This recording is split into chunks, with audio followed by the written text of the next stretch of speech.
Hello guys, welcome back. Today I'm going to talk about a Korean drama called S-Line. It's a thriller and mysterious drama. The story of this series is a bit different. In this story, relationships are not just connected by emotions, but also by red lines. Let's begin. The story starts with a girl named Shin. She looks like an ordinary girl, but she has an unusual power. She can see red lines flowing over people's heads. One day, she's standing at her window, and while looking outside, she sees these red lines going over people's heads. Each line shows some kind of relationship the person has. Then, she notices a girl whose head has many red lines coming out of it. That girl looks at Shin, smiles, and says hi. But Shin gets scared and quickly closes the door. Then we go into a flashback. We are shown a scene from Shin's childhood. Little Shin is drawing with her dad when suddenly she sees two red lines coming from his head. Her mother also notices this and is shocked. That's when she realizes that her husband is having an affair. Because of this painful truth, her mother kills her husband. From that moment on, Shin understands that if she keeps seeing these red lines, she might end up destroying people's lives. So, she locks herself in a room, avoids meeting anyone, and stops talking to people. Now, completely depressed, Shin even tries to take her own life, once by jumping off the roof, and another time by stabbing herself with a knife. But every time, she heals back as if nothing had happened. All of this makes her wonder if maybe she has some kind of purpose in life. She then makes up her mind that she will solve the mystery of these S-lines, what they really are, and whether it's possible to get rid of them. Just then, the same girl she had seen earlier shows up at her gate. She has fruit in her hand and came to give Shin a gift, but Shin doesn't open the gate, so the girl quietly leaves the fruit outside and walks away. Later, Shin opens the gate, brings the fruit inside, and when she starts eating it, it seems like she hasn't eaten anything in days. Now the scene changes, and we are introduced to a police officer named Haji. At the station, he's talking to his colleague and says that his niece is very arrogant, doesn't listen to him, and doesn't even reply to his messages. The next scene takes place at a school where we meet a girl named Haeyoung. She is on the roof, beating someone up badly, and that someone turns out to be Han Ji's niece. Haeyoung is threatening her and forcing her to give her money. On the other side, we see Han Ji working on a case where a girl has died. When he arrives to investigate, he finds a hotel delivery box. This gives him a clue that someone had ordered food just before the girl's death. Another detective tells him that someone saw a man wearing a helmet leaving the building that night. He might have been a delivery driver. Then we see Han Ji back at the police station, sitting with his fellow detective Dong-shik. Dong-shik says that the murder doesn't look like a robbery because all the money was still there. Han Ji asks him, "Did you check the food delivery guy?" Dong-shik replies that the girl often ordered food, but on the night of the murder, she didn't order anything. When Han Ji asks about her relationship status, Dong-shik tells him that she had a breakup a year ago, and since then, she had been single. Meanwhile, Shin is at home, watching the news about the murdered girl. She sees the report mentioning the helmet-wearing suspect, and when she looks closely, she sees that he has only one red S-line, which shocks her, because that's extremely rare. Suddenly, she notices a man wearing a helmet entering the building across from her. It's the same look, same vibe, and she gets scared. She immediately calls the police, saying that a stranger in a helmet just entered the building opposite her. But then she sees that it's just a couple, so she hangs up the call midway. Now everything around her goes dark, and Shin can only see red S-lines everywhere, as if it's a serious warning. On the other side, in school, Haeyoung says that Sang-yeong didn't come to school today. Haeyoung breaks open Sang-yeong's locker and starts throwing her things out. While doing so, she finds a love letter and begins mocking it, reading it out loud and making fun of it. Now we see Han Ji at home, and his niece comes to him asking for money. Han Ji quietly takes out his wallet and gives her all the cash, saying, "I'll bring more tomorrow." But when he asks her why she needs so much money, she answers arrogantly and walks away without explaining. Han Ji goes to his balcony and looks at the building across where Shin lives, and he remembers that last night, a call had come from that very building. Now, Han Ji comes to Shin's door. She is shocked to see many S-lines coming out of his head. Han Ji says, "If you know anything, please tell me." A neighbor also shows up and says she never comes out. Just then, Shin opens the gate and says, "It was my mistake. That guy was her lover." Then she quietly shuts the door again. Now the scene shifts. The man in the helmet enters the same building again. Shin sees him and comes outside herself, holding a knife in her hand. But due to her weakness, she falls down. Still, she gets up, knowing something terrible is about to happen. On the other side, the girl thinks the helmet guy is her boyfriend. But when he removes his helmet, it's revealed that he is actually the real killer, Jong Women. Jong Women can also see S-lines, and he starts choking the girl. Just then, Shin arrives and tries to save her. But Jong Women grabs the knife from her and is about to attack Shin when Han Ji shoots him just in time. Shin gets very scared, and then Han Ji returns her glasses to her. Shin asks him, "Who was the man who died?" Han Ji says, "I'll tell you everything." But just then, a girl arrives. It's Han Ji's niece, Saewon. Saewon asks Shin, "What are you doing here?" After that, they all return home. Saewon asks Han Ji, "When will you give me more money?" Han Ji replies, "Do you think I'm your ATM?" Then he asks her, "Is everything okay at school? If there's a problem, you can tell me." Saewon snaps back, "Since when do you care about about me. Then Han Ji asks her about Shin. Sewon tells him, she used to be my classmate in middle school, but one day she suddenly disappeared. Her mom killed her dad, and then she ran away too. In the next scene, we see Shin sitting at the edge of a building, saying to herself, if I can save people like this, then I will definitely save them. Just then, she receives a message that says, I can also see the red lines like you. Meet me at Arc High School. In the morning, we're introduced to a female lead who is a teacher at Arc High School, and her name is Kitchen. We see Shin again, at home, looking at the same message. She then starts cleaning her room, even removes the posters from her windows. She's finally ready to face the world again. Meanwhile, at school, we see Sewon, and some girls are writing nasty things about her on a board. Then Haeyoung starts reading a letter which belongs to Sewon. Sewon tries to stop her, but in the struggle, she falls down, and Haeyoung starts beating her. Just then, their teacher arrives, grabs Haeyoung, and pulls her back. We then see Kitchen talking to Sewon, telling her, you can't behave like this.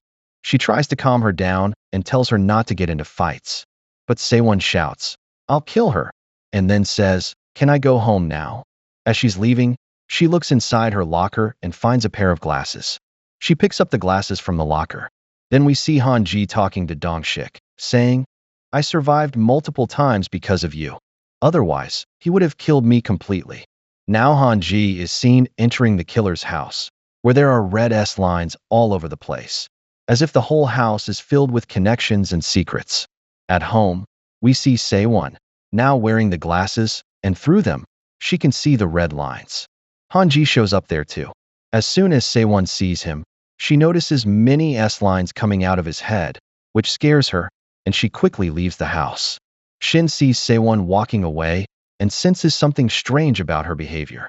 Later, we see Sewon in the market, where she's now able to see the red lines on everyone's heads, and slowly, she begins to understand what they really mean. The next morning, at school, she appears to be very happy because of the glasses. Then she sees Haeyoung, who has 2 red lines going from her head.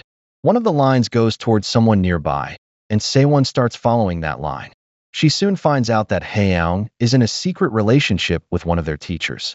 In the next scene, we see Kitchen, the teacher, introducing a new student, and it's none other than Shin. Shin walks in and sits at her desk. Meanwhile, we see Han Ji still thinking about that suspicious man, the killer, and he goes to the Arc High School to investigate further. There, he meets a teacher. He tells her that he's a detective and also Sewon's uncle. He then asks her about Jong-min, the killer, whether he always wore glasses. The teacher tells him, no, he never used to wear glasses here, and he left the school just a while ago. Now the scene cuts. On the school rooftop, Sewon is being bullied again by Haeyoung. Just then, Shin shows up and says, you should stop doing this. We see Haeyoung turn to her. She grabs Shin by the collar and drags her toward the edge of the building. But Shin grabs Haeyoung's tie and dangles off the edge, saying, if you don't stop all this, I'll take you down with me. Haeyoung lets go and says, are you crazy? Then she walks away. After that, Sewon comes to Shin and says, who told you to help me? Shin replies, are you still angry with me? Sewon snaps, you should mind your own business. Next, we see Kitchen telling Han Ji, aren't you going to meet your niece before leaving? Han Ji replies, if she finds out I came here, she'll just get mad at me. We also get a hint that Kitchen might have feelings for Han Ji from the way she looks at him. As Han Ji is leaving the school, Sewon sees him and says, what was he doing here? In the next scene, we see Han Ji at a bar, asking the bartender about Jongmin. The bartender says that Jongmin used to come there often, but he talked to himself and kept staring at people as if counting something. We see that Jongmin could also see the S lines, and he was counting the connections between people. Han Ji takes notes on all this. Just then, a woman comes up to him and says, who even keeps a diary these days? Later, we see that the same woman is taking Han Ji upstairs. Meanwhile, Sewon is following Haeyoung and sees her meeting with a teacher. After that, they both go to a hotel. Before they enter, Sewon secretly takes a photo of them and sends it to Haeyoung. But Haeyoung doesn't seem to care and says, this won't do anything to me. My teacher is the one who'll get punished. Then we see Shin watching the teacher, and she gets an idea. The next morning, we see everyone at school. The teacher is also there. Shin sends him the same photo and tells him, bring me 20 million won as soon as possible, or I'll show this to everyone. Then we see Haeyoung, and the same teacher is scolding her. Later, we see Haeyoung playing basketball. The teacher comes to her, and she asks, why are you scolding me so much? The teacher replies, there were other people there. That's why I had to act that way. The teacher then talks about the photo. He looks very scared. Later, we see Shin and Sewon in the washroom. Shin asks her, have you always worn these glasses? Sewon lies and says, my eyesight got a bit weak, so I got them recently. Shin picks up the glasses and asks, can you see anything through these? Sewon replies, yes, I can. Do you see the same red lines? Then she asks. Shin asks, where did you get these glasses? Shan replies, I found them. They were in a locker. Shin says, that may man who died near our house. He was also wearing these glasses. But still, Shaun forcefully takes the glasses and walks away. Then we see the teacher again. He's extremely scared and asks Kachan about Shaun. We see Shaun with her boyfriend. Suddenly, she gets a message from the teacher. He writes, "Come meet me. I'll give you 20 million won." She happily leaves right away, but we also see Ha-young secretly following her. Then we go into a flashback. When Shin was talking to Shaun in the washroom, Ha-young was also inside, listening to everything. After that, Ha-young steals the glasses and leaves. Then we see Shaun looking for the glasses in her bag, but they're gone. Now Ha-young is wearing the glasses and sees red lines above everyone's heads. Shaun calls her and yells, "Did you take my glasses?" and says, "I'm going to school." Shin asks, "Why are you going so late at night?" But Ha-young cuts the call and leaves. Now Shaun arrives at school. The teacher is already there and is apologizing to her. He begs her not to do anything, but she replies, "When everyone was bullying me, you just sat there and did nothing. You knew everything, yet you didn't help." The teacher starts begging her for forgiveness, saying, "I have a wife and kids." But just then, the teacher gets a message on his phone. It's from his wife. She sends him the same photo and asks, "Are you really doing this?" The teacher gets very angry at Shaun. He starts walking toward her aggressively. Meanwhile, we see Shin entering the school. As soon as she steps inside, she sees Shaun falling from above. Then Shaun is taken to the hospital. Shin is sitting outside when Han Ji arrives. Han Ji asks, "What were you doing at school so late at night?" Shin replies, "Shaun called me and said she was going to school." Han Ji asks, "Why did she go there?" But Shin says, "I don't know. She just told me she was going. I followed her. But one thing's for sure, Shaun would never commit suicide. Someone else must be behind this." The next day, the principal is yelling at school. He starts blaming everyone. One of the teachers stands up and says, "What did we even do? This isn't our fault." An argument starts, and the other teachers come in to calm everyone down. One teacher drops a book, and the music teacher comes over to pick it up. Shin returns to her class, and the students there say, "We're bored today." They used to bully Shaun and now wonder, why did she do that? Why did she jump? On the other side, the teacher Gyu-jin tells everyone, "Shaun was in my class. I should have taken better care of her." But the other teachers tell her, "It's not your fault. Stop blaming yourself." Then we see a teacher named Jang-woo. Another teacher asks him, "When are you getting married? Weren't you going to propose?" Jang-woo replies, "I'm not getting married." Now Jang-woo goes to visit his sister. His niece, the sister's daughter, is also there. Jang-woo asks about his sister's husband, Song-chul. She says, "He's always very busy," and then asks Jang-woo, "Didn't you say you were going to quit your teaching job and go abroad? Is that true?" Jang-woo nods yes. Then we see Han Ji again. He is sitting next to Shaun in the hospital. From outside, Shin is watching him through the glass. The next morning, Shin goes to the same rooftop where Shaun had fallen. But there, another girl named Kyung-jin shows up. She tells Shin, "I know you're here looking for evidence." She mentions Hyang's name and says she used to bully Shaun. Maybe she pushed her from the roof, and she hasn't come to school for the past 2 or 3 days. As they are talking, they head inside the school building. Kyung-jin then says something shocking. Shaun is still alive. She didn't die. But then she sees someone, the former class president, Jin-sung. He's wearing glasses, and she stares at them. She takes off his glasses and starts examining them, but she finds out they're just normal glasses. Later, we see Jang-woo sitting at his desk. He notices the same glasses placed there. He has no idea who put them there. He asks Gyu-jin about them. She picks them up, checks them, and says, "You should wear these. They'd look good on you." As soon as he puts them on, he starts seeing a lot of strange S-lines in front of people. He doesn't know what they mean. Suddenly, Han Ji walks in and sees all those S-lines over Jang-woo's head. He gets scared and quickly takes off the glasses. Han Ji starts asking about Shaun. She says, "I'm sorry. I should have paid more attention to her." But Han Ji insists Shaun didn't commit suicide. "Where are the students who used to bully her?" Gyu-jin replies, "They've all disappeared." Han Ji then shows her a photo and asks, "Do you know who this is?" The boy in the photo is named Jian. Next, Han Ji goes to meet Jian and says, "Let's get to the point. What was your relationship with Shaun?" Jian replies, "Nothing at all." Han Ji then shows him the photo and asks again. Jian finally admits, "I didn't want to do it. She asked me to." Han Ji asks him, "Did anything strange happen when you went to the shop?" Jian thinks for a moment and says, "Yes, she was looking for something, then suddenly ran away." Later, Han Ji is watching security footage and notices Hae-young in the video, the moment where Hae-young takes Shaun's sunglasses. In the next scene, we see Chong-woo at his home with his sister. His brother-in-law is also there. Here, Chong-woo sees a lot of S-lines on them, even on his sister's head. Sang-chul asks him why he canceled his wedding. What had happened? Chong-woo replies that the girl said she was in a relationship with someone else. Hearing this, everyone goes quiet. Later, the two of them are in the elevator, and Chong-woo keeps looking at the S-lines, and Pyong-sul presses the 5th floor. Then he says, "Oops, I'm drunk," and presses the 6th floor. But when Pyong-sul isn't paying attention, Chong-woo secretly presses 4. He notices that an S-line is leading into one of the rooms. He's about to get out of the elevator, but Pyong-sul stops him. On the other side, Han Ji is arguing with his boss. The boss says they won't investigate his niece's case because it's been been ruled a suicide. But Han Ji insists that he's sure she didn't kill herself. His boss says, I can't do anything. There's too much pressure on me. Besides, the school already confirmed it was suicide. Han Ji replies, if this had happened to someone in your own family, would you still ignore it? Han Ji then checks Seon's phone, but doesn't know the password. Later, Chang-woo returns to school. He observes everyone carefully and realizes who is having affairs with whom. Interestingly, Gyu-jin has no S-lines on her. Later, he asks Gyu-jin, if you found out someone was cheating on you, what would you do? Gyu-jin laughs and replies, I'd watch everything in a dramatic way until the end, so I could enjoy it. Now Chang-woo arrives home with his sister and niece and notices a package lying outside, labeled 406. The room number was written on the package, so he takes the parcel there, and it's the same room where Byung-chul's S-line had led. A girl was coming while talking on the phone. He hides there. On the phone, the girl asks, did you deliver this package? After this, Chang-woo and his sister pay respect to their late parents. Then they have a conversation about their past, and both of them cry. The next day in class, all the students are looking at a photo showing the affair between Haeyoung and the teacher. The following day, the police arrive at the parking area because Sung-ju has committed suicide. There's a suicide note as well, which says that he was having an affair with Haeyoung and asks for forgiveness and writes, I'm not worthy of living. Han Ji finds out that the body had been lying there for 2 to 3 days. He becomes suspicious and says, I don't think this is right. He didn't even park the car properly. It's parked right in the middle. Meanwhile, Jin and Shin are going somewhere, but then they see Jae-sung in front of them. Jin asks him, we're going to eat. Do you want to come with us? He agrees. Jin asks, what's going on? Before, you used to say no, but he says nothing. Then Jin asks, are you interested in Shin? He just smiles. The three of them go outside, but Han Ji is sitting in the car. He tells Shin to get in. Jin starts arguing with him and says, we'll call the police. But Han Ji shows his ID card and says, it's fine. Now Shin is with Han Ji, and he keeps asking her questions, especially about the glasses. He says, these glasses were also with Young-min. Shin replies, I can't tell you anything. First, bring me those glasses. In the next scene, we see Chang-woo watching Pyeonkel. He starts following him. Pyeonkel enters a hotel.